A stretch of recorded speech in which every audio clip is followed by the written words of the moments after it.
What's good, guys? Welcome to No Capes Required, episode 5. That's right, we are back, and we are currently filming on International Women's Day. So shout out to all the ladies out there, and just because of you, we got a special episode planned, very female-driven episode, with a little sprinkle of Shazam.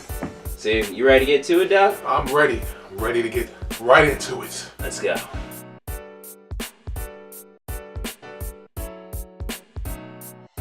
Any new movies coming out? Any big movies? I can't think of any, to be honest with you. No, nothing within this month. No. Yeah, no. No. We're just playing. We're talking about Captain Marvel, of course, movie starring Brie Larson, Academy Award-winning actress. Everybody's been excited for this movie. It's MCU's first movie with a female lead. She's the new, captain in the MCU. I mean, obviously, she had been in the 90s. We were all wondering what she was doing during that time when the New York incident happened. Especially the New York incident. Yeah. Where was she? Why didn't Fury call her? Why did Iron Man have to go and just risk his life? Guess he was just like, well, if they die, then I'll call them. Wow, Fury. Yeah, but look, there was a lot of intrigue with this movie, obviously, for many reasons.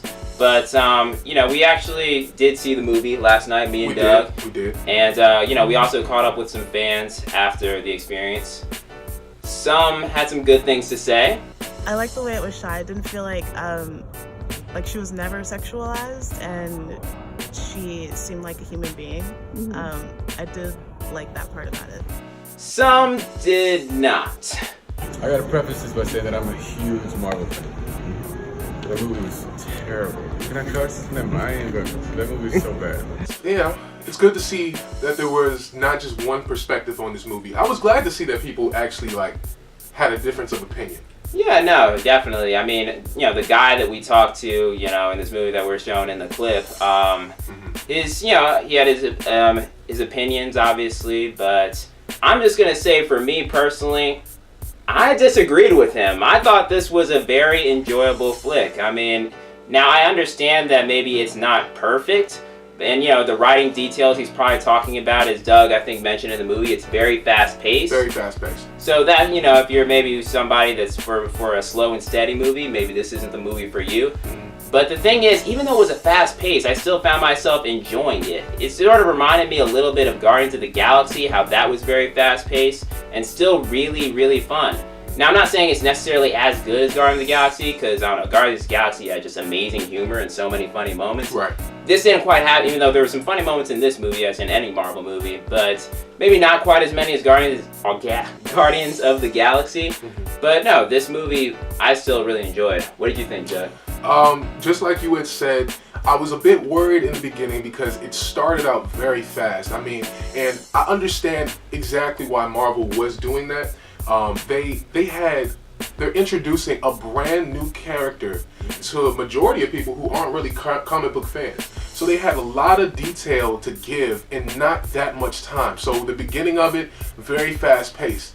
But I will say, it kept my attention, Sky. Yeah. The whole time that it was going super fast paced, and minor spoiler alert, when they were in the Kree Empire. Yeah.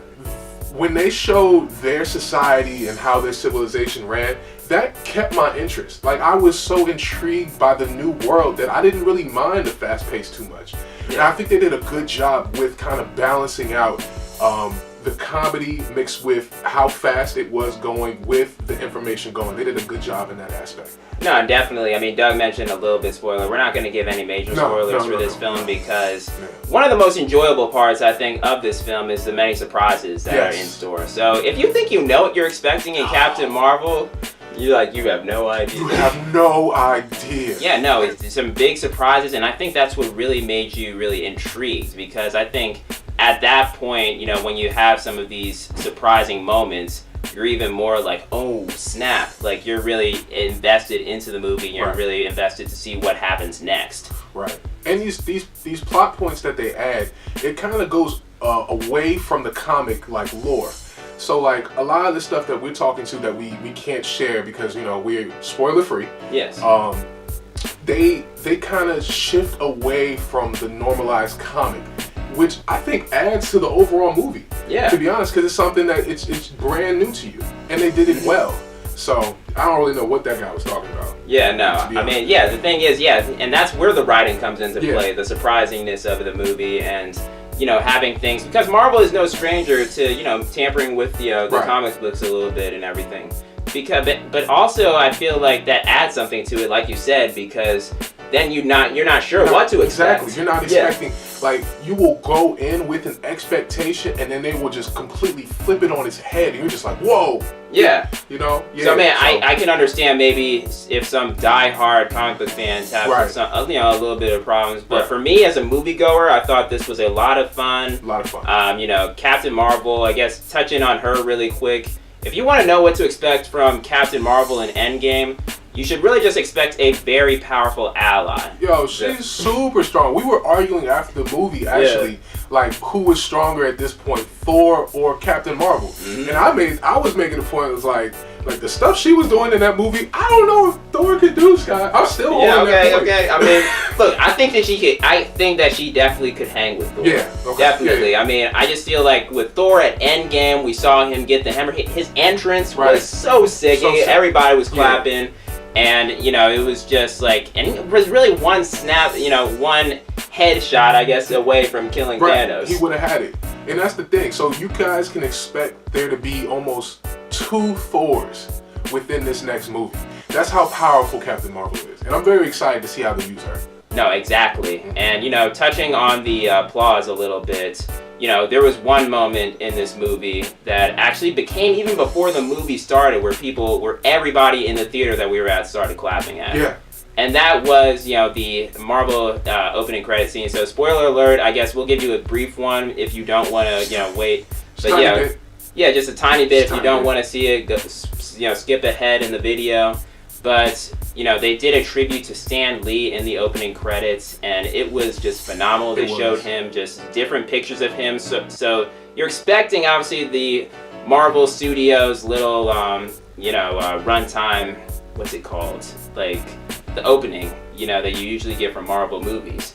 But this time it's just all pictures of, like, Stan Lee instead of the heroes, and they have a thank you Stan, you know, with just black, and everybody in the theater was clapping. Yeah, and the thing is kind of off topic from Captain Marvel, but I kind of hoped, because they've always alluded to Stan, who his character is within the Marvel universe, I kind of hope they integrate him being a Watcher.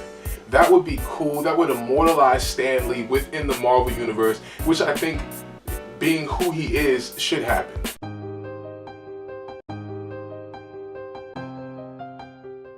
So in honor of International Women's Day and, you know, with the release of Captain Marvel, I decided to interview Professor Lane. She's a women's studies professor at American University.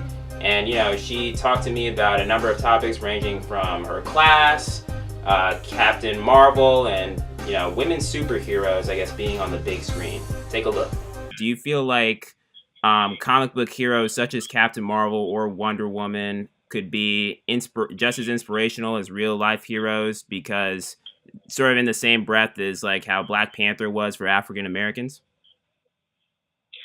I don't know. Again, I don't know if it was like inspiration as much as it was exciting and fun for people to see an image of themselves on, you know, or what people might conceive of as a kind of image of themselves on television.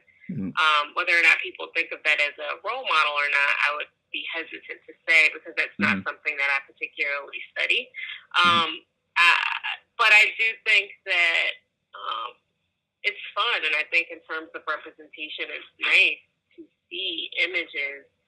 It's nice for people to be able to see images and representation, a broad spectrum of representation of themselves on television. But whether or not that does something, again, like I said, for larger politics of representation, I don't know. I'm not convinced that, for example, just because you have a Wonder Woman movie, that the politics of Hollywood has changed significantly for women. Like, there still continue to be so few roles such as that for women in that industry. Similarly, Black Panther comes out, and you don't necessarily see a radical shift in Hollywood in the way that they treat African American characters.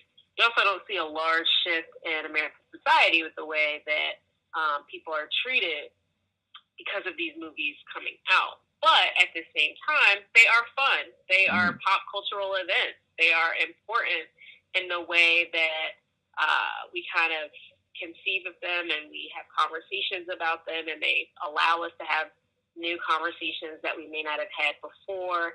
And it's really exciting because Captain Marvel Captain Marvel as well as Miss Marvel are characters that if you are familiar with comic books, these are not new characters. These comic book characters have been around for a very long time.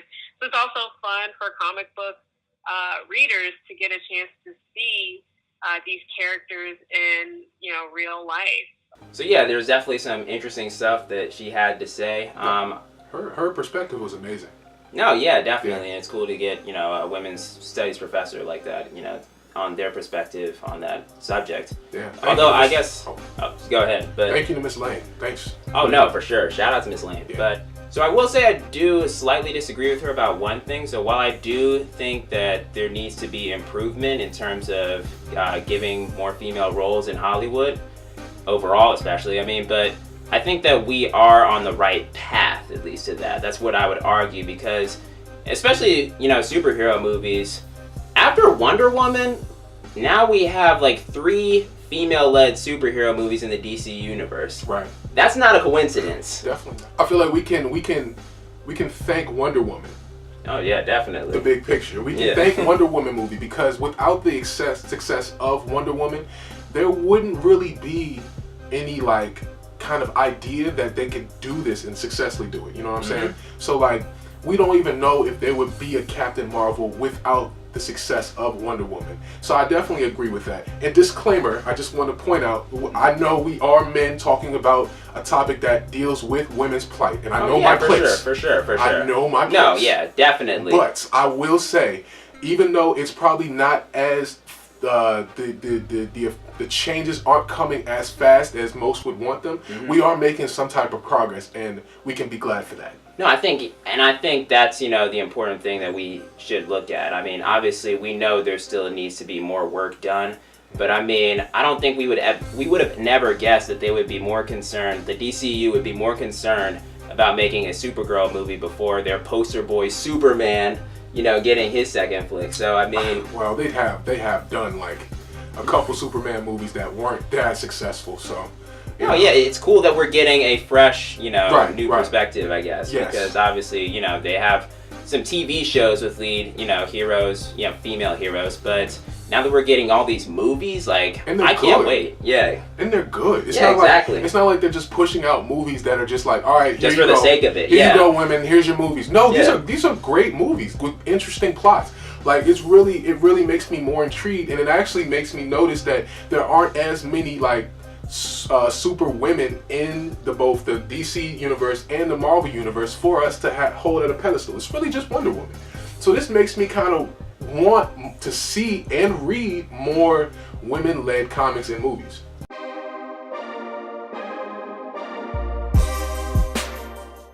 So here comes that sprinkle on top of the ice cream. We were talking about Captain Marvel, but now it's time to talk about the OG Captain Marvel, Shazam. There was a new trailer added recently this week. Doug, what were your thoughts about it?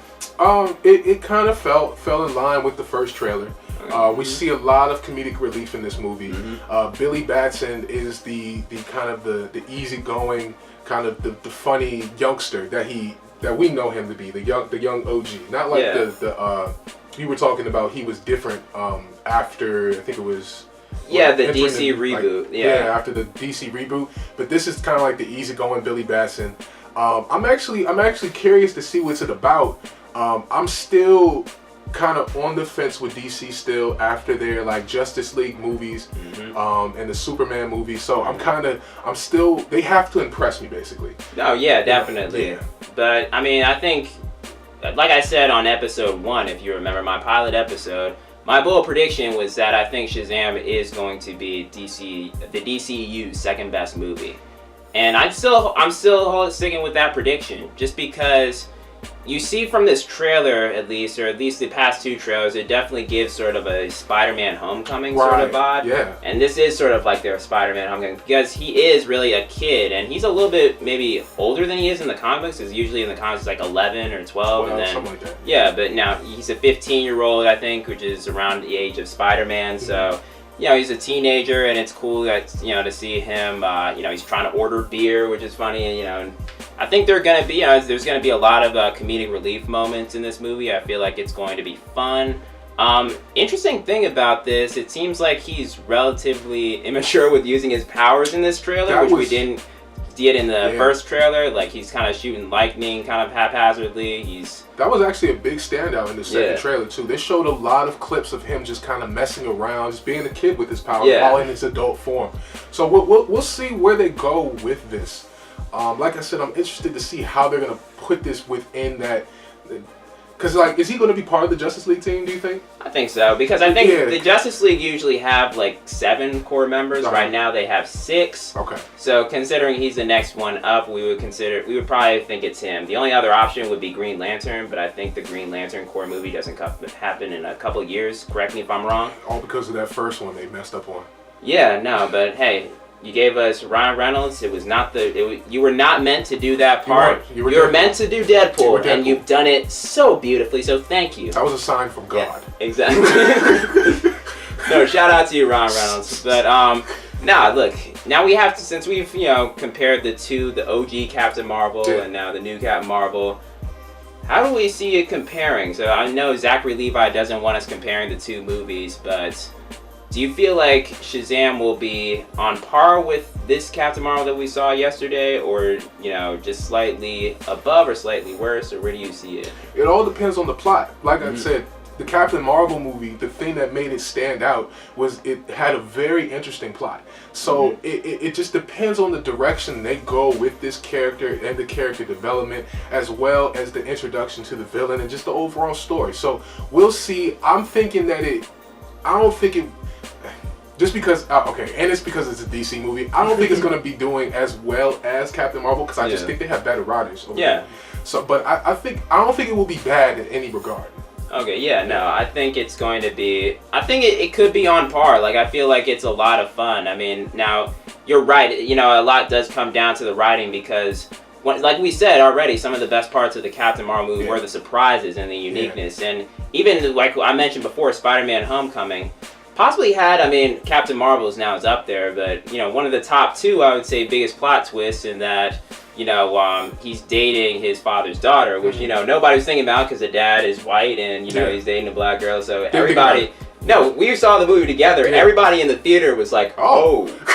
Exactly. So if it has surprises like that, I guess that's what I think would separate it. So you're right. It does sort of come down to the writing. Is this Shazam going to be like because Shazam is a unique character in itself, with the kid being in the body of a god. But I guess, are there going to be specific details in the movie where fans are like, oh, I wasn't expecting that?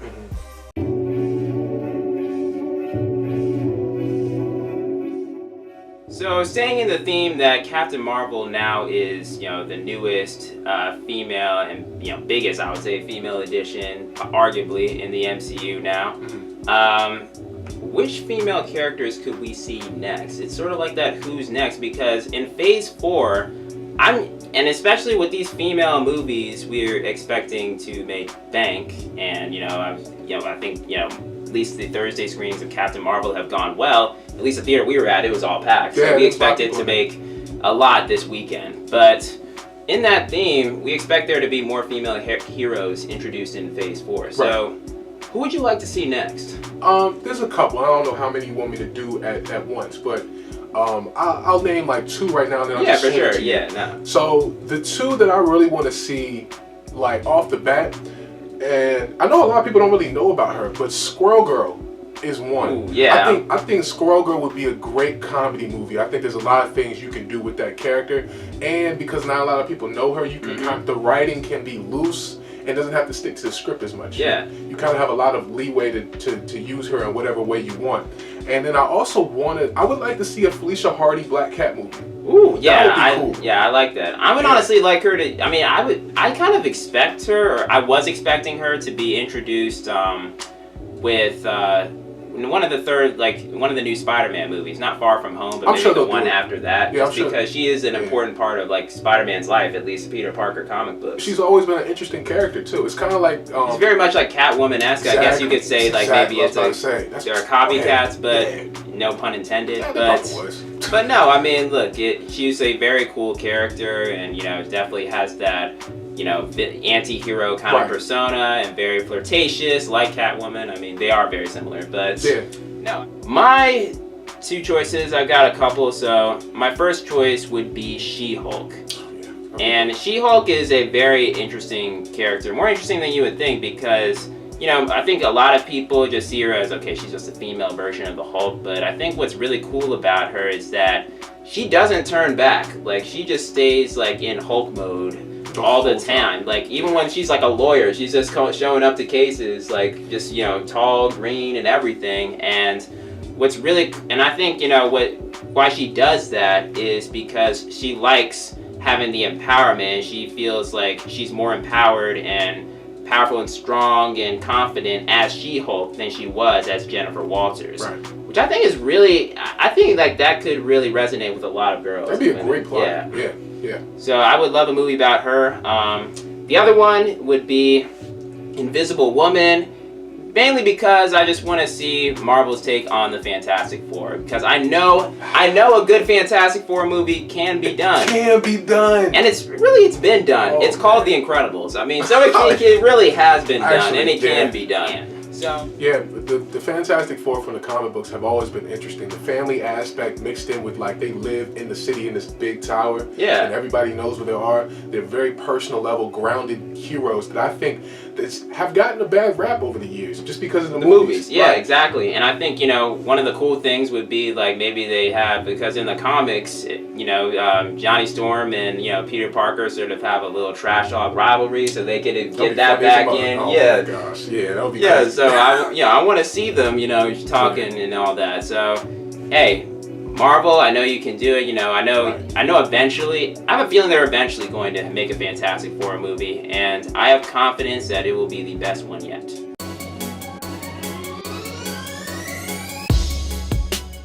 And now it is time for one of our favorite segments, Twitter Question of the Week. So, as always, let's revisit last week's Twitter Question of the Week, which was, if you could hire one of these heroes to be your personal trainer for free, who would you choose? And the choices were Captain America, Wolverine, She-Hulk, and All Might. And with 37% of the vote, the winner is Captain America. Second was All Might with 31%. That was close. And then Wolverine and She-Hulk tied for 16% for third. Close. So, any surprises there? Yeah, I mean, I really thought because I think I chose Captain America, but Well, you were saying it was between those two. It really was between. But I'm glad to see that people kind of felt my sentiments, because it was only a 6% difference on the winner. So, and it was pretty spread out between all four of the contestants. So No, yeah, everybody got some votes. That was a very interesting one. Good job, guys. That was great. Now for this week's Twitter Question of the Week. In honor of International Women's Day and the debut of Captain Marvel, which of these female-led superhero films are you most looking forward to? So, we've got, a few female-led superhero movies, but the choices are Black Widow, the Black Widow solo movie, the Batgirl movie in development with the DCEU, the Supergirl movie now in development with the DCEU, and Birds of Prey, starring Harley Quinn, Black Canary, and Huntress. So, out of all those movies, which are you most looking forward to? That's a good list. That's a really good And I'm excited for all of these movies. For all four. I'm not mad at any of them. But I think, because I had said earlier, I would love to see a rated R Black Widow movie. Because Yes. she's an assassin, because she's a spy from Russia, like, I feel like you could do a lot with that. And we've already seen, like, a Deadpool movie that was rated R, what that could do. Yeah, Imagine and if it was Logan. serious. Yeah. And Logan. Like, imagine if that stuff was even serious and had a little bit just more action, a little bit Yeah. more killing, you know what I'm saying? But, I really want to see a Batwoman movie, too. Okay. I really wanted to see that. Supergirl, I don't know, just because of just how unsuccessful some Superman movies have been. They have made some good Superman movies Yeah. back in the day. That was before I was born, Yeah. so I don't really count those. I count the ones that my generation kind of knows, and they haven't been the best. But I would love to see what they could do with a Supergirl, Superwoman movie. But my choice would be a Black Widow. Yeah, no, I mean, look, I think there's no really wrong answers here. You know, like I said, I'm excited for all 4 of these movies, and it's great that we're getting these female-led movies. Birds of Prey, I'm very much looking forward to. It's an ensemble movie of females, which I think is the first time ever in terms of just superhero world. So I think, you know, and the thing is, even though I didn't like Suicide Squad, I really liked Harley Quinn's character. Harley Quinn was, a shining moment in a, you know, kind of dismal movie, but I thought that she was, you know, a really good character, and the fact that we're getting her next with Black Canary and Huntress, who have sort of a rivalry, and they can also fight. I'm interested in that. So, but I do have to go with Black Widow for number 1, just because she has been, you know, one of the long-standing Avengers without her own solo movie. I mean, the only other one being Hawkeye, but I don't know if everybody wants to see. It's cool. But yeah, look, right now. But yeah, I think, you know, right now, I think a Black Widow movie, especially with her, you know, background, especially in the comic books, and the way they alluded to it in Avengers 2, you know, her little glimpses of her training to be a spy and everything like that, and being a soldier, and her talking in Winter Soldier that she has red in her ledger and she's done some bad things. I think that would be a very, very cool movie, especially if rated R. I want to see these bad things. But yeah, those are our picks. Let us know what you think. Go vote at 0 Capes Required. But that's going to do it for our show. We really appreciate you tuning in. And yeah, Doug, thanks for coming on again. Sky, as always, thanks for having me, man. So yeah, follow at 0 Capes Required and at Fly to the Sky 11. But we will be back next time. But until then, stay good and happy International Women's Day. Shout out to the ladies. Shout out to the women.